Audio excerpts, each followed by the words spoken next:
Kepada korang yang mencari mikrofon untuk nyanyi dalam tandas, ini adalah mikrofon yang paling sesuai. Ini bukan sekadar mikrofon tapi built-in Bluetooth speaker dan SD card reader. Macam-macam butang, antaranya butang on off, lepas tu butang pause, lepas tu forward, backward, lepas tu ada butang echo. Okey, sekarang ni dengan echo, lepas tu kita tolak ke bawah. Ini tanpa echo tapi dia masih mikrofon lagi.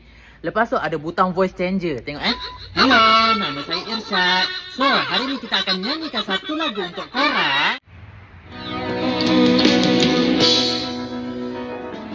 Pertama kali aku bertemu seorang gadis seperti dirimu, senyum tawamu.